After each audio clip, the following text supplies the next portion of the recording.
Olá, jovens revolucionários. Estamos com mais um episódio do podcast. De um jeito um pouco diferente hoje, porque hoje eu, Caroline Almeida, vou convidar o Thiago e a Jaqueline Pessoal, para falar sobre um tema que a gente quer vir falar faz tempo e até agora a gente não consegue, que é o porquê que o podcast existe. Vamos falar sobre revolução. a gente fala de revolução, a gente fala, mas aí, o que é? E hoje a gente começou um pouco diferente, porque nem eu não sei o que é uma revolução em si, o que realmente é, além de ficar esbravejando e achando que a gente tem que lutar contra o sistema, mas como que se começa uma revolução no individual para que ela fica no coletivo, eu não faço a menor ideia. Então, por isso que hoje eu que chamei o Thiago, porque ele é que vai explicar pra gente e a gente vai começar a ter ideias de como revolucionar o sistema. Esse assunto rende porque eu sou nerd e as pessoas acham que eu sou professor. Ele tem cara de professor. Só para quem nunca me viu ao vivo, eu tenho cara de professor E mesmo. o que é uma revolução? No dicionário. Então a gente vai voltar lá do começo, porque a revolução não começou com a Revolução Russa, nem com a Revolução Francesa, nem com a Revolução Industrial. Na verdade, Aristóteles já falava de revolução politicamente. Mas agora vamos começar pela definição de revolução. Então, a revolução é você mudar de um ponto para outro de um jeito que não tem como voltar. Tipo, a Terra faz uma revolução todo ano, que é uma coisa que não dá para voltar. Quando ela completa o ano, você não consegue voltar mais. Você quebra o sistema.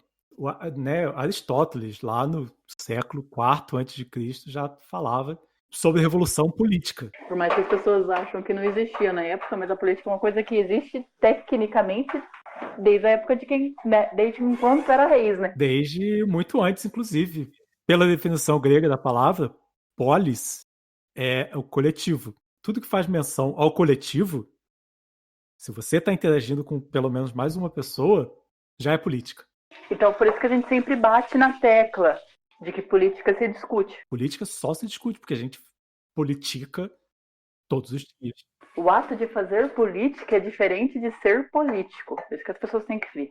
Exatamente. Tipo, na sua casa, todo mundo acorda tarde. Então você não vai. Se você acordar cedo, você não vai fazer barulho. Exatamente. Ou na sua casa, todo mundo acorda cedo. Então, se você quiser dormir tarde, você sabe que as pessoas vão fazer barulho. E isso é política. Exatamente. E é nessas horas que a gente tem que, mais uma vez, voltando antes de votar, a gente tem que se perguntar: esse político sabe fazer política? Porque no nosso quadro político, a maioria dos nossos políticos não sabe. Quem sabe fazer política no nosso quadro político é o centro. E por isso que o centro é que manda. Até hoje. Mas a gente tá. Agora eu vou puxar o saco do comunismo, do PCdoB. Tem gente que sabe fazer política de verdade. Tem, também tem. Tem uns caras bem conversinha, tipo Flávio Dino. Vale ressaltar que fazer política não tem nada a ver com ideologia, tá, gente? Então, uma pessoa comunista não quer dizer que ela não vai fazer política. Esse faz política, ele conversa com todo mundo. Não tem problema. Quem não faz política é quem não consegue conversar com as pessoas. Pessoas intransigentes. A intransigência é o contrário da política. É você não pensar no coletivo, é você cagar e andar se outra pessoa vai se dar bem ou se vai se dar mal com o que você está fazendo. Isso é a não política. E isso é o que mais tem no Congresso. E voltando à Revolução, Né? Voltando à Revolução, a primeira revolução da humanidade foi a Revolução Agrária, lá 10.000 a.C., quando o homem resolveu parar de ser nômade, caçador-coletor, e resolveu domesticar plantas. eu não sabia disso. A primeira revolução foi a Revolução do Trigo, quando o homem passou a ser sedentário no sentido de passar a maior parte da vida no mesmo lugar, né? Você planta, tem uma plantação ali, então você não vai para muito longe. Foi quando começou o feudalismo, tecnicamente. Não, e muito antes, muito antes. Mas a passagem da antiguidade para a Idade Média também foi uma revolução. E aí, segundo a definição de Aristóteles, né? Por que a passagem para a Idade Média, que mais para frente deu no feudalismo, foi uma revolução? porque o Império Romano se estabilizou. Naquela época, vários impérios iam e vinham e tal, mas o Império Romano foi conquistando. Eles pegaram a cultura grega, deram uma repaginada, porque é isso que os italianos fazem. Copiam. Foi o maior império da história. Isso não tem tanto tempo assim. O norte da Itália só passou a fazer parte do Império Romano depois de Cristo. É porque antes disso tudo, quem mandava até em tudo ainda era a China, né? A China sempre foi poderosa, tem a história da China, né, que foi várias revoluções, né? A unificação da China foi uma revolução, mas eu não tenho detalhes nisso. Isso foi muito tempo atrás. E o que foi uma revolução? A escrita foi uma revolução. Existe né, tanto que a gente define. Pré-história é tudo que veio antes do pessoal aprender a escrever em tal região. E história é tudo depois que aprendeu a se escrever em si. Então, tudo que divide em antes ou depois, você pode cavucar que ali tem uma revolução da escrita. A revolução do Império Romano revolucionou, acabou com a Idade Antiga, e o fim do Império Romano foi uma coisa mais ou menos parecida com o que está acontecendo no Brasil. Foi o colapso do Império Romano. Toda a Europa ficou sem estrada, sem água, porque tinha os aquedutos, sem sistema monetário, sem língua, sem igreja. Virou um caos por um tempo. E depois as tribos se reorganizaram no que hoje são os países. Né? Várias micro-regiões da Europa. Então a queda do Império Romano foi uma revolução. Sabemos, né, que cada ponto, porque quem estudou também história lembra, se não estava dormindo na aula, o que causou a revolução? Foi só uma pessoa, foi um coletivo, ou uma pessoa que se rebelou e as outras viram que estava certo e resolveu se rebelar junto? Ou foi só um simples ato de alguma criação que mudou todo o curso? Sobre qual revolução que você está perguntando?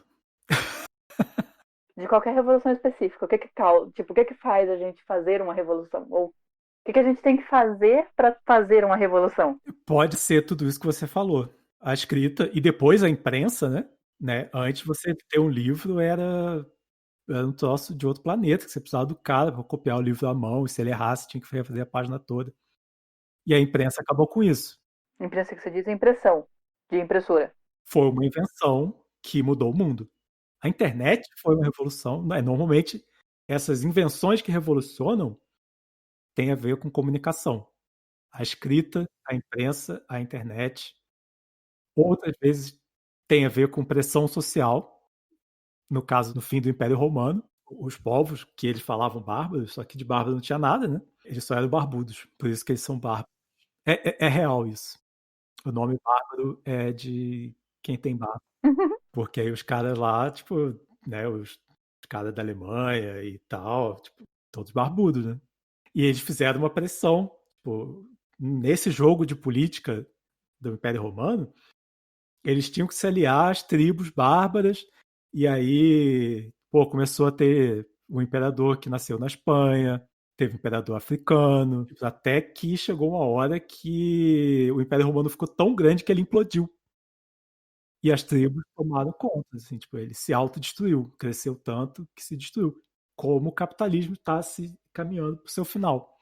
O que deu origem ao capitalismo de hoje foi a Revolução Industrial, né? Sim, que também foi outra revolução baseada numa invenção, né, do motor a vapor. Numa invenção, e fazer. E aí que eles viram que dava para se produzir em escala e o capital começou a crescer, realmente tomou proporções inimagináveis. Até porque a gente se favorece muito, a gente gosta de coisas que o próprio capital consegue comprar. Então, ele tomou proporções inimagináveis e obviamente que cresceu. Mas eu acho que hoje em dia a gente já está caminhando para uma segunda revolução, porque a gente viu que o capitalismo do jeito que ele é hoje não deu certo. Não, o capitalismo do jeito que ele está hoje completamente está ruindo.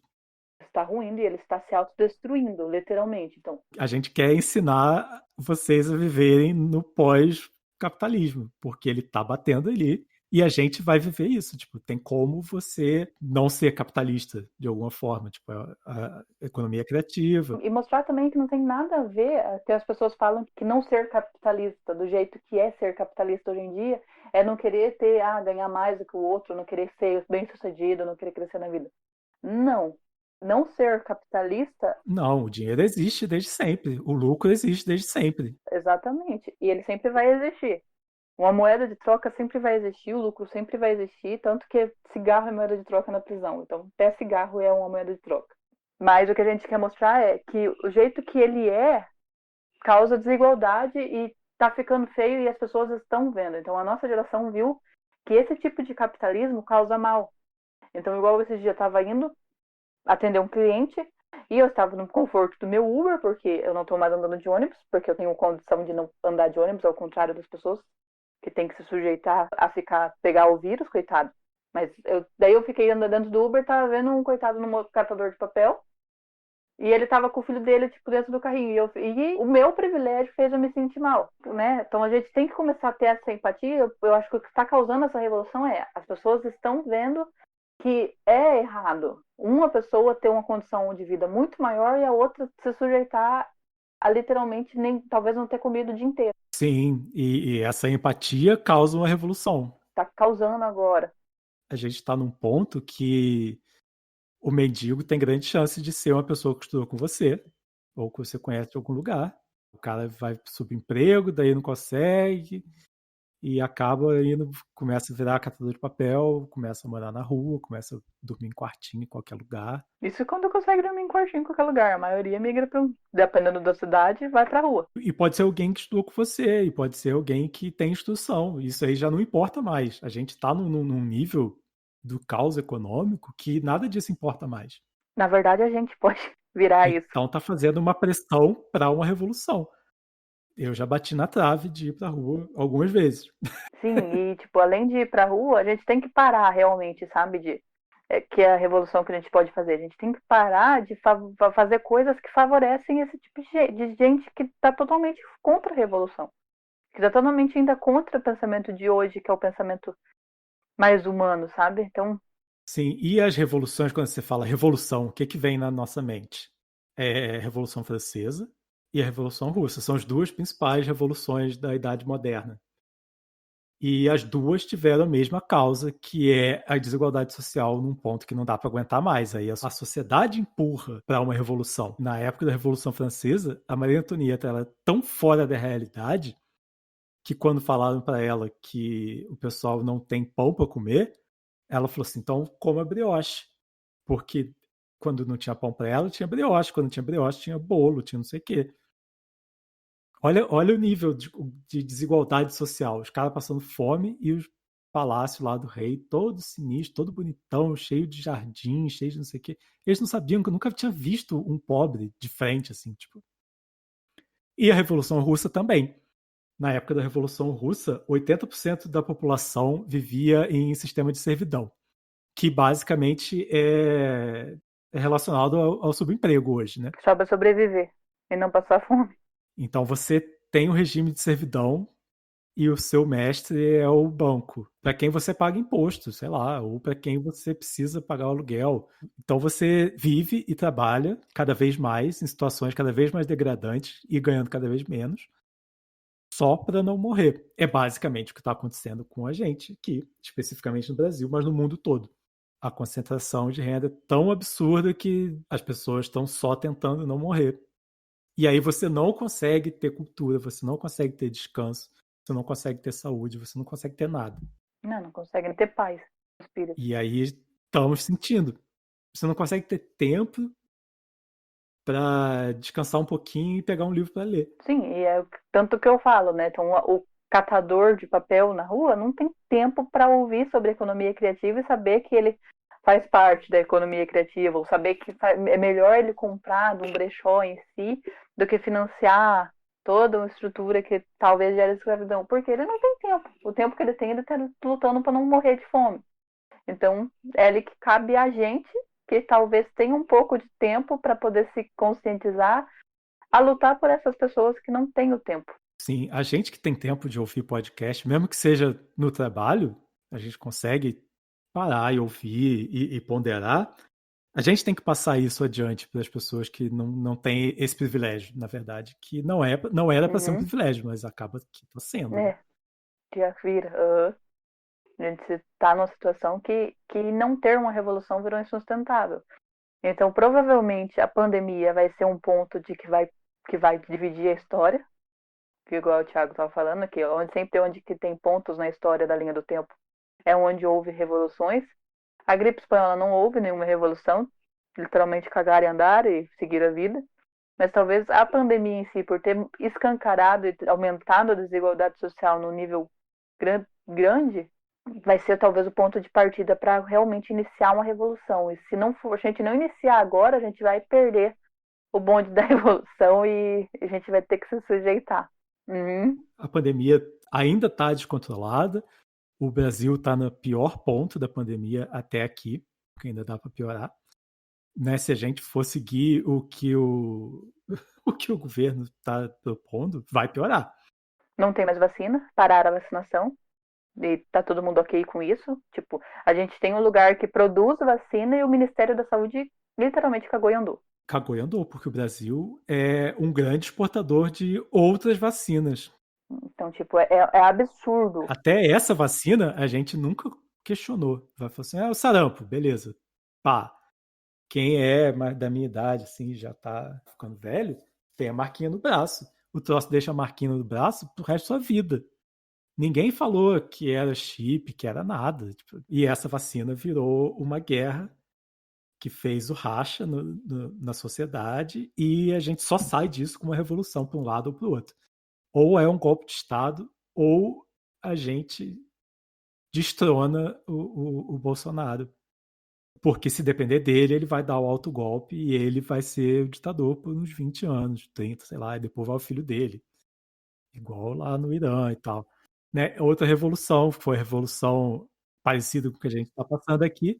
Eu acho que vale um adendo sobre a gente, um adendo sobre isso, do golpe, se o Bolsonaro der. A gente não pode chegar ao ponto de pensar que deixe do jeito que está, igual a gente pensou na época que começou a Lava Jato.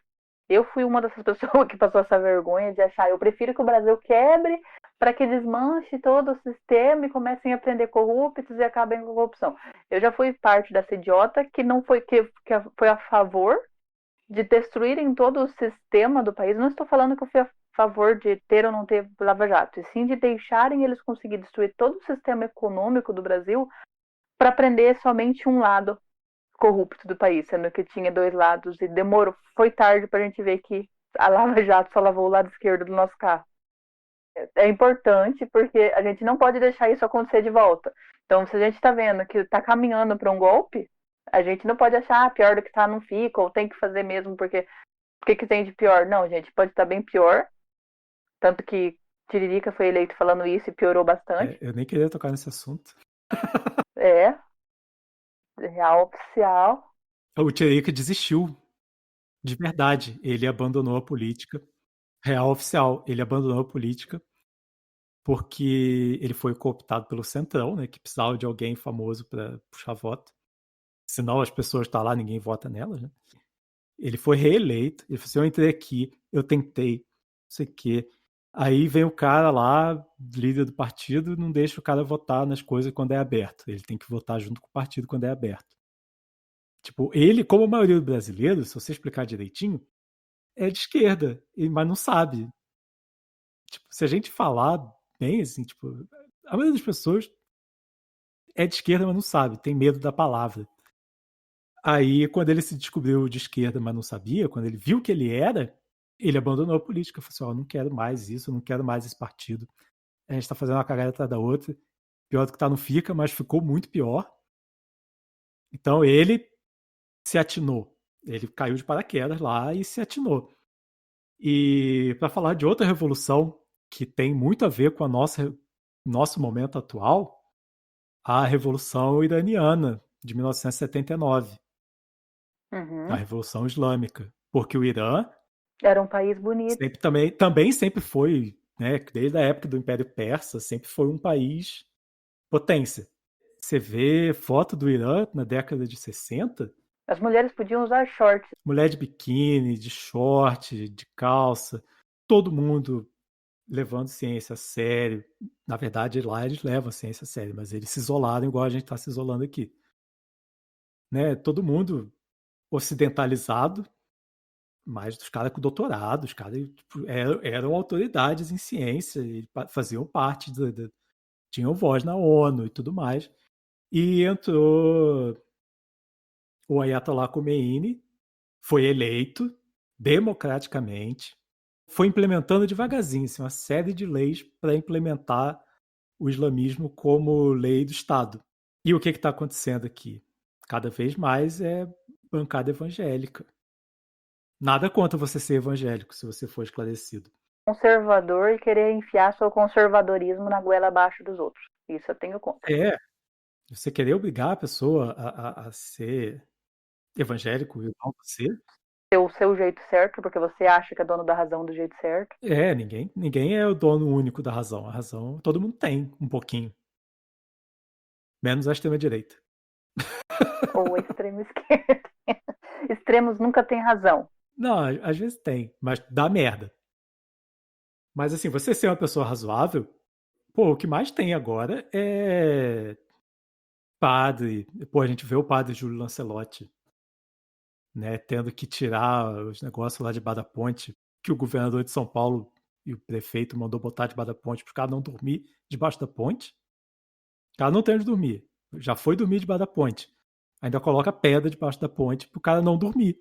São Paulo sempre teve esse padrão, né? Se você vai em São Paulo e vê os comércios, as marquitas, quando fecha a loja, tem garra, eles colocam na porta aqueles ferros cruzados para ninguém dormir debaixo da marquise, porque senão morre.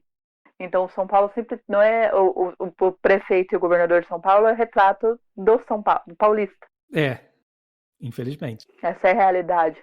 Nossa, essa política que a gente tá tendo dos caras irem fazer pregação evangélica e levar o corona pros indígenas, essa semana acabou uma etnia indígena. Juma. Morreu o último descendente fértil. Acabou.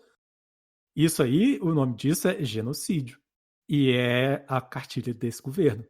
Outra notícia que eu vi hoje. A cada 50 pessoas que são pegas por reconhecimento facial erradamente, 40 delas são negras. A gente está tendo uma política completamente racista, e coisa de eugenia mesmo, coisa de nazista real. Que o nazismo também não começou tudo de uma vez. Ele não saiu matando judeu do dia para noite. Se vocês virem o documentário sobre o nazismo, judeus apoiaram ele. Teve muito judeu que apoiou no começo. Sim. Porque ele conseguiu cativar. E a base operária toda, né? Acho que voltando a outro adendo aí, outro asterisco, agora que você tocou no ponto do nazismo, que a gente tem que levar em consideração como que as pessoas são alienadas. Eu participo de um grupo de mulheres, que é de um grupo do Facebook famoso, de humor, que é aquela caixinha do palito de dente. Eu não vou citar nomes porque vai que eles me processem. Ah, eu sei qual é. Então, tem um grupo lá que tem mais de 1 milhão de mulheres. Então, é um grupo bem grande.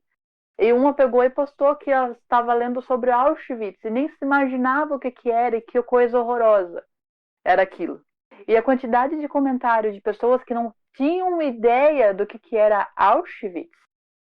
Tipo, a gente está em 2021, uma pessoa mais velha do que eu não saber o que é Auschwitz, eu não saber o que é nazismo, não ter nem ideia sobre isso. Eu fui e falei se elas estavam dormindo na aula de história. Daí vieram militar falando que eu não respeitava quem não tinha estudado. Claro que, obviamente, que tem gente que realmente não estudou. Mas conhecimento não está atrelado à educação escolar em si. As pessoas, se as pessoas têm condição financeira de estar na internet, pode muito bem dedicar seu tempo para ter conhecimento de história. Então a gente vê o quanto que as pessoas não têm noção sobre o que foi o nazismo. Isso que eu não vou nem falar se nazismo é de esquerda ou de direita. É só literalmente saber que ocorreu o nazismo. Tem que explicar que o nazismo não é de esquerda, já é uma parada, tipo, cara, é surreal demais. Só de ver que muita gente não sabe nem que existiu o nazismo, mostra o quão alienados são as pessoas e o quão a gente tende a repetir a história se a gente não conhecer a história. O Brasil nunca conheceu história, nem do Brasil, nem do mundo, o povo brasileiro em si. Então, por quê? A cada 10 amiguinhos que você pergunta quem gostava de aula de história, se um fala que gostava, é muito. Porque todo mundo acha que história não serve pra nada. Isso não quer dizer nada, porque eu tive um professor péssimo de história, péssimo, ridículo, horroroso, nojento. Meu professor de história era muito, muito, muito ruim. E da minha turma, eu fui o único que veio a gostar de história depois que eu acabei o colégio, porque a história que me ensinaram no colégio era um saco, era uma merda. Primeiro que era basicamente a história do capitalismo, era um dia de aula falando sobre o que é o nazismo. Porque você foi ver em outro lugar. Era um dia de aula falando o que é o nazismo, muito por cima, não falavam Auschwitz, mas não falava que pegava os judeus para fazer experimentos científicos aleatórios. Ah, vamos tacar fogo no pé do cara para ver o que acontece. Vamos cortar um pedaço do cérebro para ver o que acontece. Isso aí ninguém falava que acontecia. E era o que acontecia. Mas cabe a você ir pesquisar depois. Sim, e aí, tipo, teve uma semana sobre o que foi a Revolução Russa e, tipo, uma visão muito, tipo, deturpada do que foi a Revolução Russa, do que foi Marx, que o cara, ele é importante para a história. Aliás, a revolução que o Marx fez não foi nem o comunismo, foi a dialética da luta de classes. Então, a metodologia da história totalmente baseada em Marx. Você pegar dois fatos e comparar e ter um resultado, pegar esse resultado e comparar com o outro, e assim a história vai indo, isso aí quem implementou foi Marx. E levando em consideração também, igual que a gente tá falando, né? Então, mais uma vez, leva em consideração que tem gente que não teve condição de estudar, tem gente que realmente teve que trabalhar cedo e não pôde se escolarizar e nem também tem acesso à informação. Tem, claro que tem. Não vou ser a louca que acha que não tem. O analfabetismo no Brasil é gigante. E o analfabetismo funcional é maior ainda.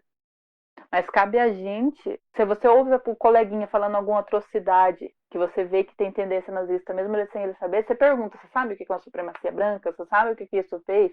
Explicar para ele ver que isso realmente é errado. Se ele não vê que isso é errado, você pode dar um soco na cara dele. Sim, porque se o cara tá sendo ignorante, intolerante, tipo, de propósito, tá errado. Pode deitar na porrada que eu assino embaixo. Se me chamar, eu ajudo. Assim, mas o cara não saber que existe é perfeitamente normal. Quem não sabe, não sabe, mas quem sabe e vê que o outro tá fazendo uma parada ignorante por falta de conhecimento mesmo, cara, não é vergonha intervir e falar com a pessoa. Ensinar. Então, mais uma vez, não é normal a pessoa não saber do que é o nazismo ou qualquer outro movimento histórico. É comum, porque a gente está num sistema que faz as pessoas não saberem, porque uma população alienada favorece o sistema. Mas a gente tem que cortar com isso. Totalmente. E o conhecimento e a escolaridade agora é uma indústria, né? Tipo, o colégio só quer saber. O colégio não te ensina mais nada. Na minha época, ainda ensinava um pouco a ser gente. Mas tudo depende da prova do Enem, depende da avaliação do MEC. Então, se ele não tem avaliação no MEC, um alto índice, o colégio não ganha verba, o Estado não ganha verba. Então, o Estado, por sua vez, obriga o professor a passar aluno que não tem inteligência, que não precisava ter passado, que ele precisava aprender mais. Então, a gente está ali cada dia mais top. Você não aprende a ter senso crítico. E as escolas particulares é movido a resultado em vestibular. Então, você aprende para passar no Enem. E você entra na faculdade para você aprender a sair de lá um trabalhador. Em momento nenhum se aprende a ter senso crítico. O senso crítico, se a pessoa não for atrás por conta própria, não vai chegar até você. A gente vai pegar na tua mão e falar, tipo, pô, você falou do nazismo e tal. Tipo, e essa é a semente da revolução que a gente está não só plantando, porque ela já está plantada, a gente só está regando aqui. Porque essa pressão social já existe, né? São, na verdade verdadeira, se a gente pegar agora um fato recente que aconteceu, a eleição dos Estados Unidos mostra o como lá já está revolucionado. Então, o povo que era lá nos Estados Unidos, né, ao contrário do brasileiro, que acha que política não se discute, nos Estados Unidos sempre se discutiu política. Lá eles são de se expressar a sua ideologia política muito forte, tanto que eles deixam claro se eles são democratas, se eles são republicanos nas próprias empresas. Então, lojinha de bairro deixa bem claro se é o que é. Ao contrário daqui, que você não pode abrir a boca numa loja falando mal do Bolsonaro, falando mal do PT, que a pessoa vai descrachar e nunca mais vai entrar na tua loja, em vez de querer dialogar. Em vários lugares, só que nos Estados Unidos você pode ser centro-direita ou extrema-direita. ou mais extrema-direita ainda, que é o Trump. Lá as pessoas sabiam dialogar, aqui as pessoas nunca souberam dialogar. Essa é a diferença, porque aqui as pessoas. Eu acho que lá também não sabe, não. Ah, então, isso que eu quero. Mas eles ainda achavam que sabiam dialogar. Só que a partir do momento que entrou uma pessoa que era mais à extrema direita ainda, que foi o Trump, os próprios republicanos deixaram de ser, porque eles viram que era feio, que não era legal ser. E começaram a votar no democrata. Então, se a gente pensar, o Joe Biden ganhou só porque ninguém estava gostando do Trump e ele fez um governo ruim. Se fosse só por isso, em Georgia os senadores teriam ganhado os republicanos, e não foi. Foi os democratas que ganhou também. Coisa que nunca aconteceu em Georgia, senador ganhar, porque lá eles sabem votar para senador, ao contrário da gente que também não sabe votar para senador. Lá eles sabem para que serve um senador. O que aconteceu lá mostra que lá já se começou uma revolução e eles deram um início e teve resultado. Porque mesmo eles sendo republicano, que é da direita mesmo, da extrema direita, viram que não era bonito e pensaram, dá para mudar. E o que a gente não está fazendo aqui é isso. A gente repete os mesmos erros. Entra governo, sai governo, a gente quer sempre os mesmos populistas de sempre. Sim, demais. E a gente tem que discutir política. Você pode não querer levantar a bandeira de um, de outro, você pode não ter político de estimação. Eu acho importante você não ter um político de estimação, porque todos, eventualmente, podem fazer merda. Mas você tem que ter uma ideologia. É importante ter uma ideologia. Claro que você não precisa ser extremamente. Você pode ver o lado bom de tudo e tudo mais, mas você tem que tender a alguma coisa. Seja de direita, seja de esquerda. Não seja aquela pessoa tonta que vai para onde a Maria tá indo. E não sabe nem por que está indo, né? E aí uma citação de pura sabedoria. Neutro é shampoo de neném. Quem tá neutro é que tá esperando o vento bater para saber para que lado vai. Saber onde que ele vai ganhar. Que só vai onde tá ganhando. Essa coisa que tem nos Estados Unidos, né, de direita versus extrema direita, tem no Reino Unido, né, a Inglaterra contra a Escócia. Eles têm uma rixa gigante política. E aí isso vai refletir na Irlanda, que é tipo, a Irlanda do Norte é uma parada muito louca, cara. Porque você tem claramente. A xenofobia. A xenofobia é o menor dos problemas dele. Você tem claramente evangélicos, né, protestantes, súditos da rainha, que se vestem de azul e são, tipo, capitalistas. Contra os católicos descendentes de irlandeses que querem o separatismo, querem fazer uma Irlanda só e se vestem de verde e são descendentes dos celtas. E se você tiver de roupa verde no bairro das pessoas de azul, eles te matam. Ponto final. Sim. Na verdade, a Irlanda inteira tá desse jeito, né? Eles estão matando, eles começaram a matar imigrantes. Mas isso concentra mais na Irlanda do Norte. Eu fui na cidade lá onde teve o Bloody Sunday, da música do YouTube. Nossa, você já foi riquinho, hein? Você já foi riquinho. Eu já fui pra Irlanda. Já teve seus dias de glória. Já tive meus dias.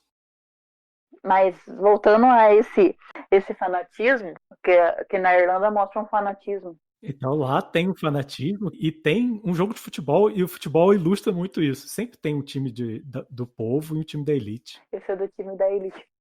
Tem um livro muito bom que é Como o Futebol Explica o Mundo. Um jornalista americano, ele visita vários lugares para ver qual é a rivalidade do futebol. Aí na Iugoslávia que agora é Sérvia, né? É o time dos revolucionários, que é a Estrela Vermelha, versus o time da polícia, da repressão. E aí, quando jogava polícia contra os revolucionários, o pau cantava solto.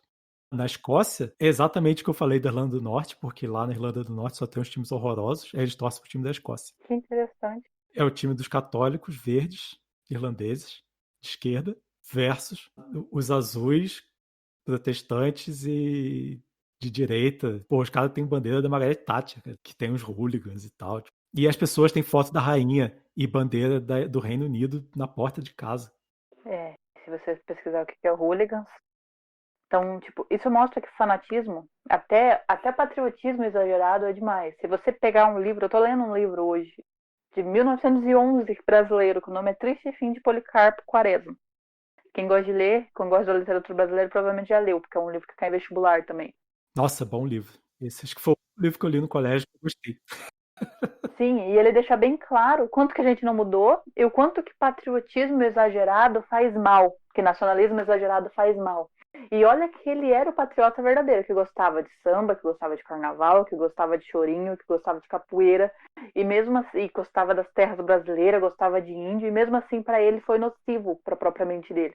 Então imagina o patriotismo que a gente está tendo hoje, que é um patriotismo que odeia samba, que odeia carnaval, que odeia as terras brasileiras, que odeia preto, que odeia indígena, que odeia candomblé, que deixa morrer as etnias que tecnicamente são a família tradicional brasileira, que é o índio. Então imagina como nocivo pode ser um patriotismo brasileiro que endeusa uma outra cultura. Se a própria patriotismo do Brasil mesmo já seria nocivo. Então tudo tem que ter um equilíbrio e a gente tem que parar de ter esse complexo de vira-lata. Então, para começar a revolução, a gente tem que conhecer a história, principalmente do Brasil, porque a gente vai fazer e a história do mundo, e parar de achar que a gente seria melhor em outro país. Porque o país nosso é maravilhoso. O que deixa ruim é a gente não combater o sistema e se conformar com o jeito que tá. Exatamente. Conhecer a história para não errar o mesmo erro. Que é o que a gente está fazendo de volta. A gente faz isso. A gente elege populismo com Getúlio Vargas. A gente elegeu o populismo com Kubitschek. A gente elegeu o populismo com o Collor e deu a merda que deu. O Fernando Henrique não foi populista, mas ele ganhou porque ele tirou a inflação. A gente elegeu o populismo com o Lula, que ele foi extremamente populista, mas ele sabe fazer política. Então, todos esses que eu estou citando sabia fazer política. A Dilma não ganhou por populismo também, ela ganhou por quem indica, a verdade seja dita, uma mulher no Brasil, que não é uma mulher bonita, ganhar, bonita que eu digo dos padrões estéticos, né? Ganhar só foi porque o Lula indicou. E para meu ponto de vista, ela foi a melhor política que teve, tipo, de gestão. O problema dela é que ela não soube fazer política do mesmo jeito. O esquema rodar, o mecanismo rodar, isso que ela não estava deixando. Na verdade, tiraram ela porque ela não estava deixando o Centrão fazer o papel dele, né? Não. Ninguém foi contra a Lava Jato em si. Foi contra a unilateralidade e tal, mas ela foi a pessoa que bateu o pé para que a Polícia Federal investigasse quem precisasse. Ó, fiscaliza, tá aí, ó, pode prender quem você prender. Aí politizaram, pra nada. Então, tipo, a gente deixou o país quebrar pra nada. Ela fez o certo, mas aí faltou colaboração, né? A gente literalmente deixou o país quebrar pra nada, mas ela tava certo. Era pra se deixar. Só que era pra se limpar os dois lados. Daí o sistema foi e fudeu com tudo. E agora a gente foi e elegeu um populista que não sabe fazer política. Então olha a diferença dele para todos os outros populistas. Já é errado um governo populista. Agora pensa um populista intransigente. Quem é um populista intransigente se for para ver a história toda? Hitler, Mussolini. Ele é o típico populista intransigente. Porque nem Stalin era intransigente desse jeito, ele ainda fingia que não era. Ele sabia dialogar. O Stalin que finalizou a Segunda Guerra Mundial. Exatamente. Então ele era um populista ruim, mas ele sabia fazer política. Ele estava lá, ele era populista, ele fez muita cagada também, que vamos falar sério. Mas o cara, na hora de juntar todo mundo contra o Hitler, ele foi lá. Ele até foi o cara que deu o último golpe. Né? Quem derrotou mesmo os nazistas, o cara tava lá na proto-ONU, né? Na Liga das Nações. O cara tava na OTAN. Tava conversando com a OTAN. Né? Ele tava ali, politicando. Aqui é a União Soviética, aqui é o comunismo, ninguém vai sair. A gente não vai sair disso. Mas vamos se juntar e é a tal da frente ampla. Porque do jeito que tá, não dá. Isso que ele pensou. Quando você, em 2018, quando você via teu amiguinho surtado que chorou quando o Bolsonaro ganhou, eu sou uma dessas, no caso, de tristeza, que ficava falando, ele é a personificação do Hitler, não era por loucura ou por odiar ele ou por qualquer outra coisa do gênero. Era porque a gente via que a história era essa. Ele era intransigente, ele era militar e ele cativava o povo. E vinha com promessas de que todo mundo, que a indústria privada ia revolucionar tudo, que imigrante estava consumindo emprego da gente, pupipipopopó. Era exatamente o mesmo discurso que o Hitler. Ele é exatamente a mesma coisa que o Hitler foi. E o Mussolini. Então, Eu olho pra ele, já dá vontade de ver de cabeça para baixo. E as pessoas, se for para ver o bolsonarismo, as pessoas estão literalmente. A pessoa está defendendo pagar 5,60 no litro de gasolina. Tipo, não tem lógica. Não tem lógica. Já perdeu totalmente o senso. Eu não sei se ela volta atrás. A pessoa que ainda é bolsonarista hoje em dia, enquanto a teimosia for maior do que a vergonha, não vai deixar de ser bolsonarista. Tipo, o que a gente vê nas pessoas que ainda estão defendendo. E elas estão tendo a mesma postura dos alemães que deixaram Hitler entrar. E dos italianos que deixaram Mussolini reinar. Para o podcast não se estender muito, porque eu já acho que já vai se estender, a gente já está dentro de uma revolução e você precisa saber de que lado dessa revolução você vai estar. Pro lado do que faz a revolução acontecer, pro melhor, ou do lado que vai olhar e vai pensar, mas não, do jeito que não tem o que fazer, o Brasil é assim mesmo, o mundo é assim mesmo, a humanidade é assim mesmo. Então eu acho que cada um tem que começar a fazer e não se conformar, porque se a gente não se continuar do jeito que tá, além de toda a situação econômica, o golpe vem. E não é mais igual o golpe do que foi a Dilma cair do poder. Sim, o golpe vai ser muito mais feio. Então, a revolução já está acontecendo. Você se importando ou não, ela vai te afetar, você querendo ou não. É questão de escolher o lado E lutar e contra o fazer sistema. acontecer. Escolha o nosso lado, por favor. Escolha o lado que as pessoas não precisam morrer de fome, não é normal isso. Morrer 250 mil pessoas. Já rolou o genocídio, porque acabou etnias indígenas. E a gente tá aqui, tentando revolucionar todo mundo. E a gente tá aqui. E o Collor já virou conselheiro do Bolsonaro, só para dizer de passagem. Grandes chances dele querer ser vice na próxima eleição. E se tem dinheirinho na poupança, hein? Cuidado, que o Confisco 2.0 pode dar uma rolada. Tanto na poupança quanto no tesouro.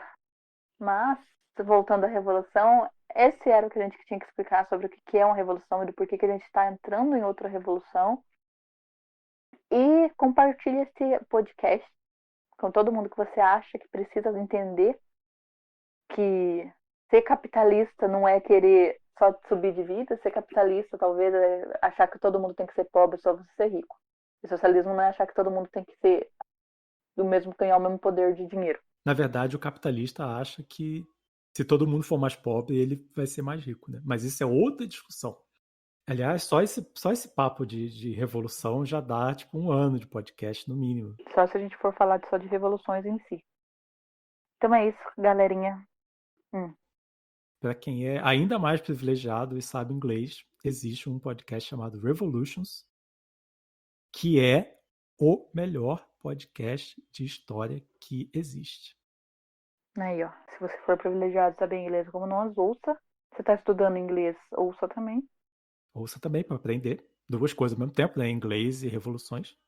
Ou se você não é privilegiado e sabe que um curso de inglês é caro pra caramba, lute contra o sistema para que teu filho consiga ter acesso a curso de inglês um dia. Sim, mande o nosso podcast para o grupo da família, o grupo do trabalho, o grupo do futebol. E faça a revolução e vem com a gente. Sim. Para quem quiser seguir a gente nas redes sociais, o meu Instagram é almeida.consultoria e o meu Twitter é com K Caroline. Lembrando que esse nome foi inventado antes dela, então não tenho culpa. Melhor, pior nome de Twitter. Eu no Twitter sou _Jaqueline e no Instagram sou Thiago Jaqueline. E obrigada por ouvir e até o próximo podcast. Valeu, pessoal. Até o próximo podcast.